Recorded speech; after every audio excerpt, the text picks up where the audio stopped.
स्वागत है। तो हम लोग पार्ट 3 में हम लोग सीखे थे, यहाँ पे टूल वाला जो ऑप्शन है वहाँ का पूरा कंप्लीट हो चुका था। इसके बाद में टेक्स्ट हम लोग का कंप्लीट हो चुका था। आज हम लोग सीखेंगे कि यहाँ पे जितने भी ब्रश टूल है उनके बारे में सीखेंगे और शेप के ज़रिए हम लोग किस तरीके से कोई भी हम लोग ड्रॉ कैसे बना सकते हैं। उसके बाद में आउटलाइन और फिल कलर ये क्या होता है, और अगला है साइज। और कलर 1 कलर 2 के बारे में लास्ट क्लास में मैं पूरा कंप्लीट मैं करा दिया था, है ना। आज जो है MS पेंट का लास्ट टॉपिक है, तो चलिए स्टार्ट करते हैं। तो सबसे पहले हम लोग सीखेंगे कि यहाँ पे जितने भी ब्रश है, यानी कि यहाँ पे क्या है कि ब्रश का प्रकार का है, यानी कि अलग अलग टाइप का यहाँ पे ब्रशेस है। जैसे पहला जो ब्रश है उसको बोला जाता है आपका ब्रश, है ना। तो चलिए एक एक करके हम लोग ट्राई कर लेते हैं। तो उसके बाद में अगला जो ब्रश है वो है आपका सेलीग्राफी ब्रश। सेलीग्राफी ब्रश। और उसके बाद जो है यहाँ पे सेलीग्राफी ब्रश 2, ठीक। उसका अगला जो है आपका एयर ब्रश, यानी कि ये आपका स्प्रे के जैसे काम करता है, ठीक। उसके बाद अगला ब्रश जो है उसको बोला जाता है ऑयल ब्रश, यानी कि ये एक तेल से बना जो भी कलर होता है, ठीक उसी तरीके से इसका इंटरफेस होता है, ठीक। अगला है आपका क्रेयॉन, है ना। तो ये क्रेयॉन जो होता है वो जो बच्चों के लिए जो मतलब एक पैकेट में जो मिलता है ना, कलर जिसको क्रेयॉन कलर बोला जाता है, ये वही वाला कलर है। और उसी के आगे है आपका मार्कर। इसका जो इंटरफेस है वो सेम मार्कर के जैसे इसका कलर है, इसीलिए इसको क्या बोला जाता है, मार्कर। और अगला है आपका नेचुरल पेंसिल, यानी कि इसका कलर और काम सेम एक पेंसिल की तरह ही काम करता है।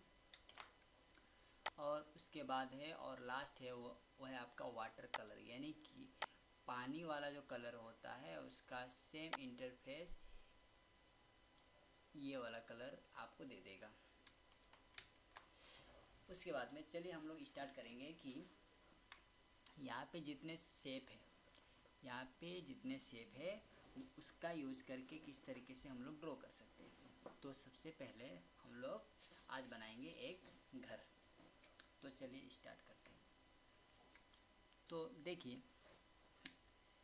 सबसे पहले घर बनाने के लिए मैं अप एरो वाला जो ड्रॉ मतलब जो शेप है उसको मैं पहले ले लेता हूँ और इसका कलर मैं चेंज कर देता हूँ ब्लैक, ठीक। उसके बाद में यहाँ पे लाइन वाला जो शेप है उसको मैं ड्रॉ करता हूँ। तो जैसे मैं यहाँ पे लाइन वाला जो ड्रॉ कर रहा हूँ, तो आप यहाँ पे देख रहे हैं कि इसका जो लाइन है वो थोड़ा सा टेढ़ा मेढ़ा आ रहा है। तो ये वाला लाइन को पूरा कंप्लीट अच्छा से सीधा हो जाए, यानी कि कंप्लीट सीधा लाइन आए, उसके लिए कीबोर्ड में एक आपको बटन मिलेगा जिसको बोला जाता है शिफ्ट। तो शिफ्ट प्रेस करके ये वाला लाइन पूरा कंप्लीटली आपको, फिर ये हो जाने के बाद में हम लोग को और एक लाइन यहाँ से ड्रॉ करना है। फिर उसके बाद विदाउट शिफ्ट ये वाला से इसको यहाँ पे मिलाना है।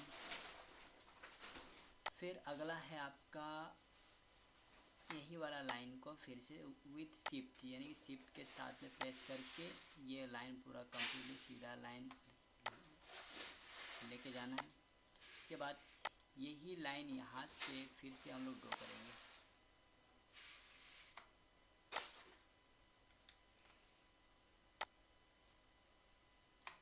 ये पूरा हो जाने के बाद में यहाँ पे राउंड शेप में ले लेता हूँ और यहाँ पे एक ड्रॉ कर लेते हैं। अभी बनाएंगे हम लोग विंडो, यानी कि खिड़की। तो खिड़की हम लोग यहाँ पे बना लेते हैं और यहाँ पे जो लाइन से हम लोग बीच में 2 भाग कर लेते हैं। अगला बनाएंगे हम लोग डोर। ये हो जाने के बाद में फिर से लाइन वाला शेप लेके बीच से बना देते हैं। तो ये पूरा घर बन के कंप्लीट हो गया। अब बारी है इनमें कलर डालना। तो चलिए एक एक करके कलर डालते हैं। तो देखिए, कलर डालने से पहले मैं फिर से दोबारा कलर 1 और कलर 2 के बारे में और एक बार बोल दे रहा हूँ कि देखिए कि ये कलर 1 जो है, कलर 1 है ये आपका फिल कलर, यानी कि शेप में भरने वाला जो कलर। हम लोग कोई भी शेप में अगर कलर फिल कर रहे हैं यानी कि भर रहे हैं, तो हम लोग को कलर 1 में जाके सिलेक्टेड करना है। और बैकग्राउंड से रिलेटेड यानी कि पेज का बैकग्राउंड से रिलेटेड कोई भी कलर हम लोग को चेंजेस करना है, तो हम लोग को यहाँ पे कलर 2 में कलर चेंज करना पड़ेगा। यानी कि मान के चले अगर हम लोग का बैकग्राउंड में अभी वाइट है, लेकिन बैकग्राउंड में मुझे करना है रेड, तो मैं क्या करूँगा, कलर 2 में जाके पहले रेड सेलेक्ट करके उसके बाद में बैकग्राउंड का कलर मैं चेंज करूँगा।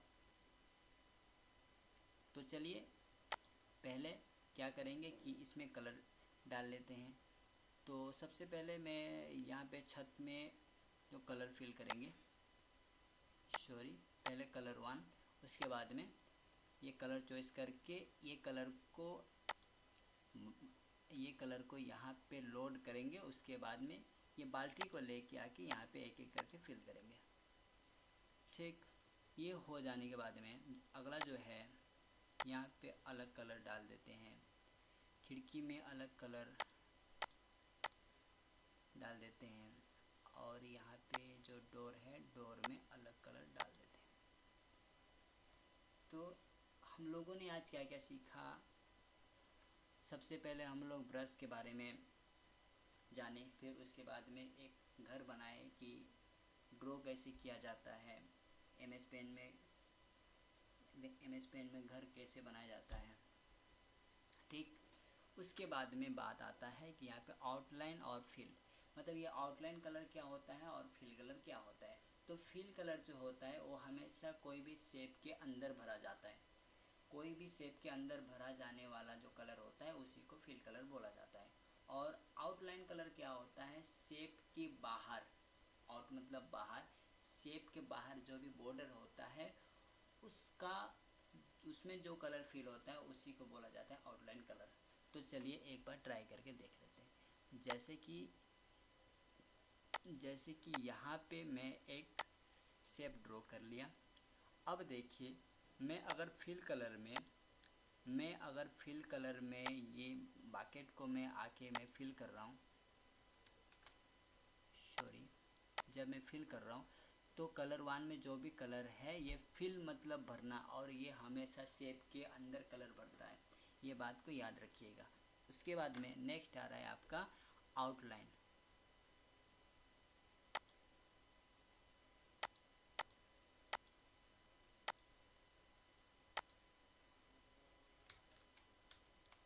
नेक्स्ट आ रहा है आउटलाइन। आउटलाइन के लिए और एक अलग से मैं ड्रॉ कर लेता हूँ।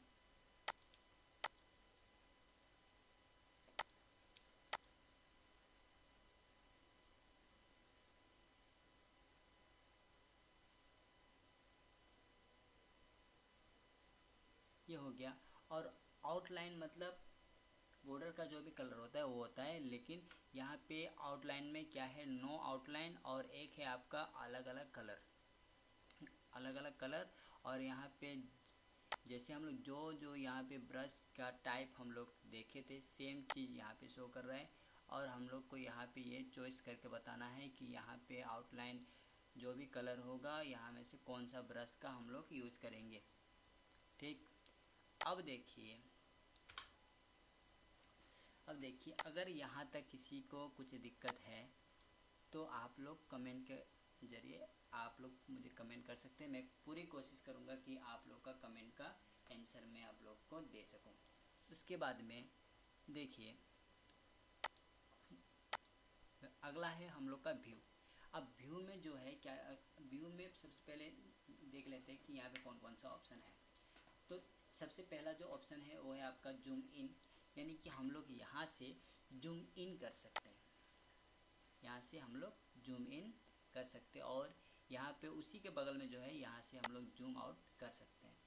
और ये क्या काम है, ये 100% मतलब आप लोग की जानकारी के लिए मैं बता दूं कि MS पेंट का जो मिनिमम जूम लेवल जो होता है, जैसे यहाँ पे जो दिख रहा है ना, इसी को बोला जाता है जूम स्लाइडर। यानी कि अगर कभी भी क्वेश्चन आ जाए कि MS पेंट में मिनिमम जूम लेवल कितना होता है, तो आंसर होना चाहिए 12.5। उसके बाद हाईएस्ट जूम लेवल जो होता है वो है आपका 800। तो मान के चलिए मैं यहाँ पे इसका जो जूम लेवल मैं कर देता हूँ 300। ठीक, अभी मुझे 300 से डायरेक्टली 100% में आना है, तब मैं क्लिक करूँगा 100%। अब अभी आप यहाँ पे देख सकते हैं कि यहाँ पे 300 से डायरेक्टली 100 में आ चुका है। अब अगला जो है वो है आपका रूलर। यानी कि रूलर किसको बोला जाता है, जैसे मैं रूलर को मैं टिक किया, यहाँ पे आप देख सकते हैं 100, 200, 300, 400, 500 है ना, ये जो दिख रहा है ना, ये आपका ऊपर के साइड और लेफ्ट के साइड जो दिख रहा है, इसी को बोला जाता है रूलर बार। ठीक, और उसी के नीचे है ग्रिड लाइन। अब ग्रिड लाइन क्या है, जैसे मैं ग्रिड लाइन को मैं ऑन करता हूँ, आप यहाँ पे देख सकते हैं, यहाँ पे मतलब एक टेबल के जैसे, एक बॉक्स के जैसे जो यहाँ पे ग्रिड लाइन दिख रहा है, इसी को बोला जाता है ग्रिड लाइन।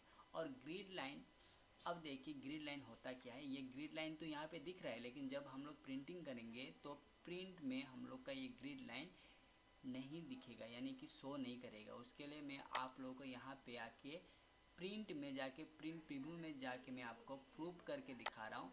जैसे मैं यहाँ पे प्रिंट प्रीव्यू किया तो आप यहाँ पे देख सकते हैं कि वो जो ग्रिड लाइन जो अभी थोड़ी देर पहले दिख रहा था वो यहाँ पे नहीं दिख रहा है। यानी कि बोलने का क्या मतलब है, ग्रिड लाइन जो है वो आपका दिखता है मगर ये प्रिंटिंग में नहीं आता है। ये ग्रिड लाइन हम लोग को इसको इस तरीके से भी समझ सकते हैं। ग्रिड लाइन मतलब क्या होता है, ये एक छाया के जैसे काम करता है, दिखता तो है मगर होता नहीं है।